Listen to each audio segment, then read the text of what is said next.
The common characteristics of Islamic architecture includes domes, arches, minarets, muqarnas vaulting, and giri tiles.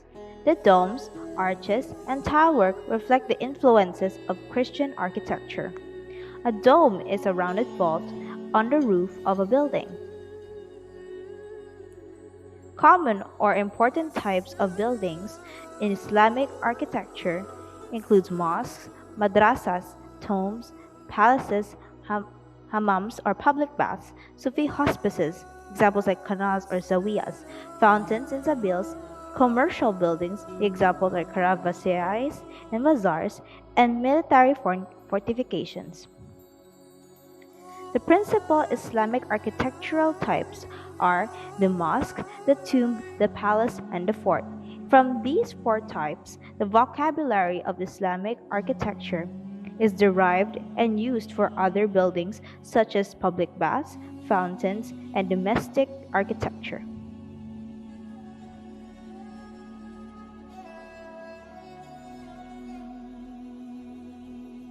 Let me bring you back in time, so sit back, relax, and let us learn more about Islamic architecture. The architectural heritage of the Islamic world is staggeringly rich. Here is a list of a few of the most iconic mosques, palaces, tombs, and fortresses. Taj Mahal. In 1631, Mumtaz Mahal, the third and favorite wife of the Mughal Emperor Shah Jahan, reigned 1622-28 to 58, died while giving birth to a couple's 14th child.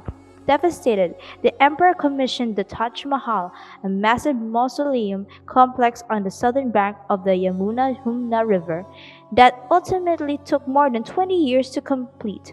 Today, the Taj Mahal is the most famous piece of Islamic architecture in the world, with the possible exception of the Dome of the Rock in Jerusalem. The monument is remarkable both for its size. The finial of the dome of the central mausoleum stands 240 feet or 73 meters above ground level, and for its graceful form, which combines elements of Indian, Islamic, and Persian design.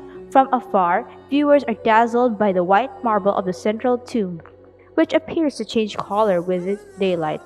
Up close, the building is richly decorated with Arabic calligraphy and inlays of semi-precious stones. Inside, there are cenotaphs, false tombs for Mumtaz Mahal and Shah Jahan. The actual tombs are in a chamber beneath the ground floor. As early as the 1660s, travelers reported that Shah Jahan intended to build a matching mausoleum for himself out of black granite on the opposite bank of the Yamuna. Modern scholars, however, regard this as a legend with no basis in fact. The Alhambra. On a hill overlooking the Spanish city of Granada stands the Alhambra, a palace built by princesses belonging to the Muslim Nasrid dynasty, 1238 to 1492 in the 14th century. Although some of the portions of the palace have been demolished, free parts remain. A fortress, the name of it is Al-Khazaba or Al-Qasba, or the west end of the hill, a princely residence to the east, and a cluster of pavilions and gardens known as the Generalife.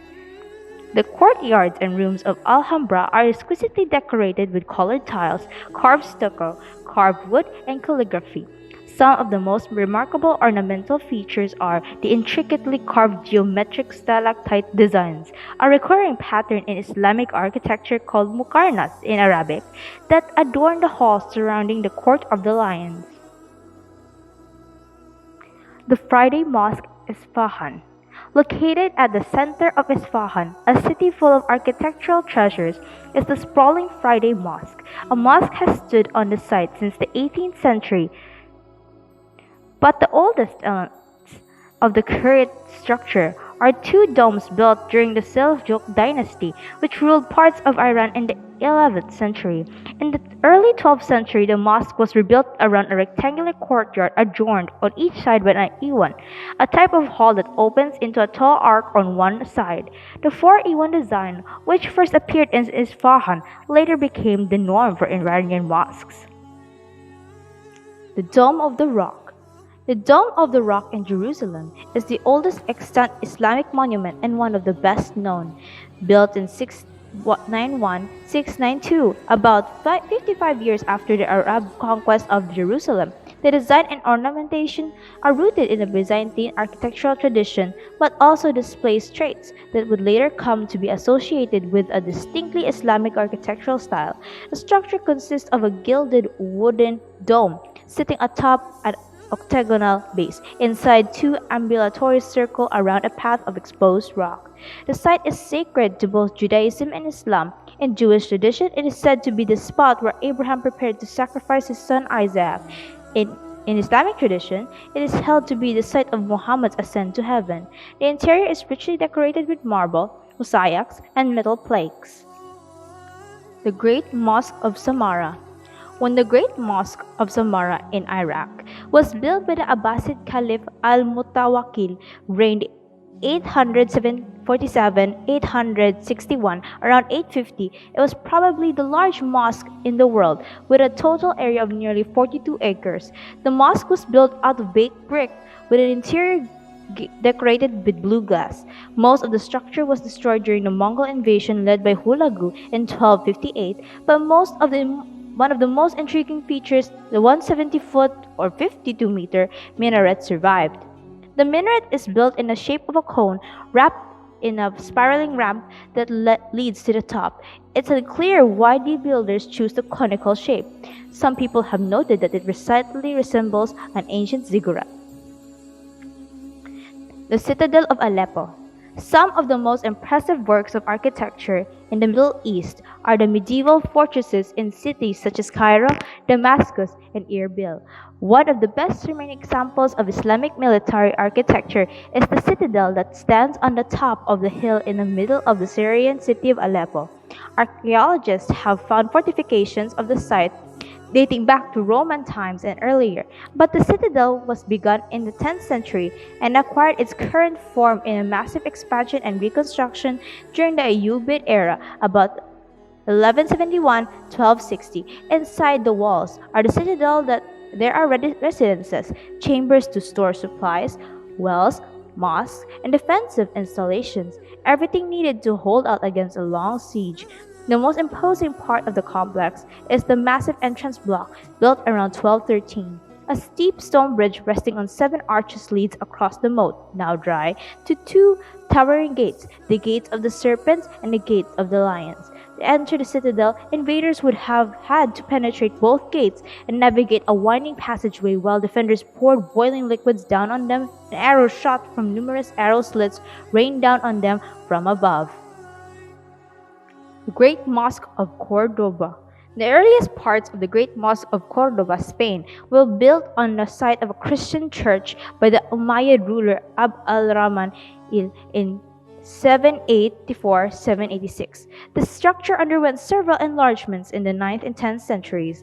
During one of these enlargements, a richly decorated mihrab, a niche in the mosque pointing in the direction of Mecca, set behind an intricate arch, was added. Another remarkable feature of the mosque is the hypostyle hall, consisting of approximately 850 columns made of porphyry, jasper, and marble supporting 2-tier horseshoe arches. Most of the columns and capitals were recycled from earlier buildings. Süleymaniye Mosque Complex, Istanbul. Some of the most prominent features of Istanbul's skyline are the towering dome and minarets of the Süleymaniye Mosque Complex, which stands on an artificial platform overlooking the Bosphorus, built by the Ottoman Emperor Suleiman the Magnificent between 1550 and 1557 at the height of the Ottoman Empire's power. It is the largest and arguably the most beautiful of the imperial mosque complexes in Istanbul. The interior of the mosque is a single square-shaped room illuminated with more than 100 large windows, many of which are stained glass. The ornamentation is simple and does not distract from the imposing size of the central dome, which measures 90 feet or 27.5 meters in diameter.